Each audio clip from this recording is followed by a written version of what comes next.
30 yaşına gelmeden önce gerçekleştirmemiz gereken finansal adımlar neler? Başarmamız gereken finansal hedefler neler? Siz de bunları merak ediyorsanız o zaman doğru yerdesiniz. Finansal Gücünüz kanalına hoş geldiniz. Umarım hepiniz çok iyisinizdir. Enerjiler yüksektir. Hep söylediğim gibi kanalıma öğrenmek için gelin. Finansal özgürlük için kalın. Bu videoda 30 yaşından önce finansal olarak başarmamız gereken işleri, adımları sizlere anlatacağım. 20 yaşındaysanız sizin için bir video. Eğer 30 yaşını geçtiyseniz bakalım bunların kaçını yaptınız? Bu nedenle sizin için güzel bir kendinizi sınama olabilir. Zaman kaybetmeden gelin videomuza geçelim. Videoyu hala beğenmediyseniz videonun altındaki beğen tuşuna basın ki YouTube algoritmaları beni sevsin. Ve videoyu daha çok arkadaşımıza göstersin. Daha fazla destek vermek isterseniz kanalıma şuradaki abone ol butonundan ücretsiz abone olabilirsiniz.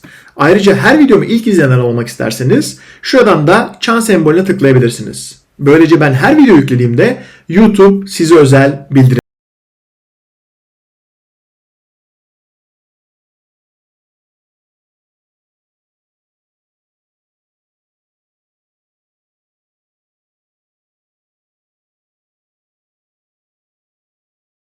Yapmamız gereken şey kendimizi tanımak. Çok basit gibi görünecek ama kendimizi tanımak oldukça zor.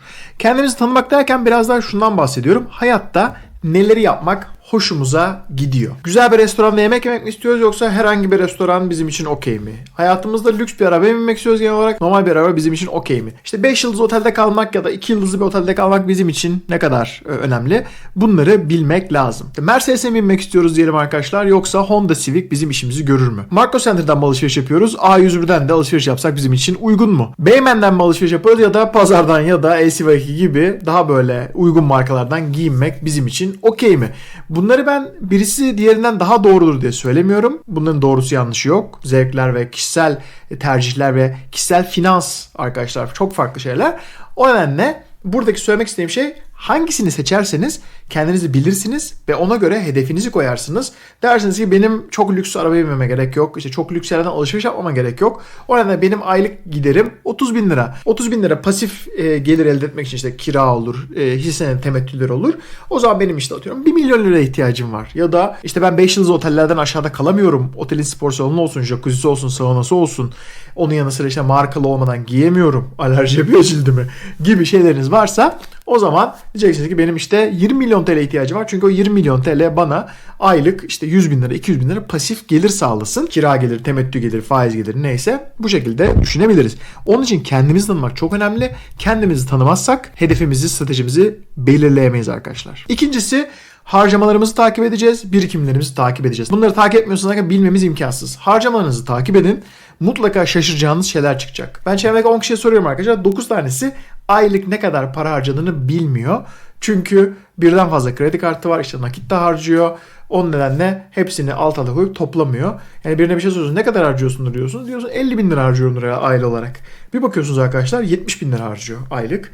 Bunun nedeni harcamalarımızı takip etmememiz. Aynı zamanda buna bağlı olarak da birikimlerimizi de takip etmiyoruz. Alın arkadaşlar kendinize bir Excel tablosu. Ne yapın? İşte Ocak ayı, Şubat ayı her ay ne kadar gelirinizin olduğunu, işte maaş olabilir, pasif gelirler olabilir, yazın. Gelirlerinizi yazdıktan sonra bunların içinde harcamalarınızı yazın. İşte şu kredi kartı, kira vesaire. Daha sonra geri kalan birikimlerinizi yazın. Birikimlerinizi de bu şekilde takip edin. Ve kendinizi iyi hissedebileceğiniz bir birikim hedefi koyun. Yani çok ekstrem zor şeyler yapmayın kendinize. Diyelim ki 50 bin lira kazanıyorsanız aileyseniz gidip de 35 bin lira biriktireceğim diyemezsiniz. Kendinizi zorlarsınız. Amaç burada iyi hissedebileceğiniz bir birikim hedefi koymak. Şöyle bir kural vardır arkadaşlar. 50, 30, 20. Yani gelirinizin %50'sini ihtiyaçlara harcayacaksınız. %30'unu isteklere, %20'sini de birikime. İhtiyaçlar neler? İşte ev kirası, arabanın sigortası, mutfak masrafı gibi. Yani bunlar olmadan yaşayamazsınız. Bunlar elzem ihtiyaçlar gibi düşünebilirsiniz. İsteklere baktığımızda seyahat olabilir, sinema olabilir, dışarıda yemek yemek olabilir. Birikimde işte birikim yapıp daha sonra bunu yatırıma dönüştürürüz kısım olabilir. Bir örnek yapmak istersek 50 bin lira geliriniz varsa aylık 25 bin lirasını ihtiyaçlara harcamanız normal. 15 bin lira isteklere, 10 bin lira da birikim yapmanız mantıklı olan. Ama diyebilirsiniz ya ben daha fazla birikim yapacağım. İsteklerden kısabilirim. Daha güzel tabii ki. İsteklere %20 ayırırsınız, birikime %30 ayırırsınız. O zaman çok daha iyi olur. Üçüncü arkadaşlar yapmanız gereken borçlarınızı zamanında ödemek. Neden önemli? Borçlarınızı zamanında ödemek bir kere finansal olarak size yardımcı oluyor. Neden? Daha az faiz ödüyorsunuz. Sonuçta faiz bankaya ya da borç aldığınız kişiye verdiğiniz miktar.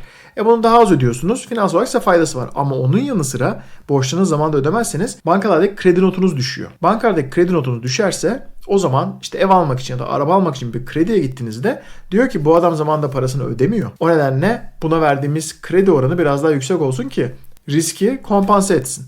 Şimdi siz zamanında ödeyen birine %3 verirken diyelim ki konut kredisini, zamanında ödemeyen birine ya hiç vermezsiniz ya da verirseniz de %4 ile verirsiniz gibi düşünebiliriz. Bir örnek üzerine bakmamız gerekirse arkadaşlar 5 milyon lira 180 vadeli bir konut kredisi çekersek %3 faiz oranıyla alırsak aylık taksitimiz 150 bin lira oluyor. Toplam geri ödememiz de 27 milyon TL oluyor. Yani 15 yıllık bir süreçten bahsediyoruz.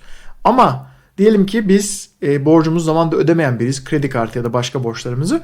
O zaman banka diyor ki ya ben bunu %3'ten de %4'ten veririm. Sadece bir puan arkadaşlar aylık olarak baktığımızda fark var. Aylık taksite baktığımızda 200 bin lira oluyor. 150 bin lira 200 bin lira arkadaşlar. %33 daha fazla ödemiş oluyoruz. Aynı zamanda toplam tutara baktığımızda 27 milyon TL yerine 36 milyon TL ödüyoruz. Yani borçlarımızı zamanında ödemenin iki tane faydası var. Bu ikinci faydası göz ardı ediliyor ama oldukça önemli olduğunu düşünüyorum. Dördüncü önemli nokta siz para için çalışmayın, para sizin için çalışsın.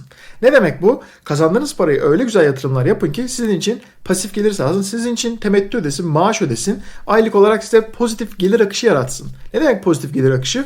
Cebinize giren para arkadaşlar basit olarak baktığımızda. Sizin cebinize aylık olarak para koysun. Ya da her çeyrek, her 3 ayda bir cebinize para koysun. Ne gibi pasif gelir kalemleri olabilir? Hisse senedi alırsınız temettü veren o olabilir. Onun yanı sıra ev alırsınız, kira geliriniz olabilir.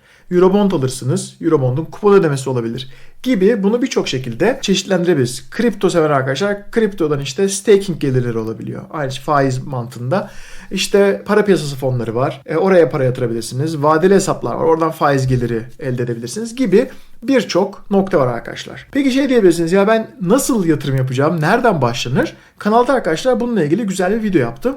100 bin lirayla nasıl yatırım yapılır? Nasıl yatırıma başlanır? Sizin için burada güzel bir sepet yaptım. 100 bin lira varsa ya da işte 1 milyon liranız varsa nasıl yatırım yapılacağını hiç yapmadıysanız daha önce ya da yaptıysanız sağ üstteki videodan izleyebilirsiniz. Sağ üstte linkini dediğim gibi bırakıyorum. Umuyorum arkadaşlar video hoşunuza gitmiştir. Umuyorum video sizi finansal özgürlüğünüze bir adım daha yaklaştırmıştır. Siz nasıl yatırım yapıyorsunuz? Bu dediklerimi arkadaşlar kaç tanesini yaptınız bugüne kadar? Bir öz eleştiri yaparsak ya da öz değerlendirme yaparsak video yorum olarak bırakın. Ben bütün yorumları okuyup hepsine teker teker cevap veriyorum. Hepinize sevgiler, saygılar. Sonraki videoda görüşmek üzere. Finansal özgürlüğünüze bir adım daha yaklaşmanız dileğiyle.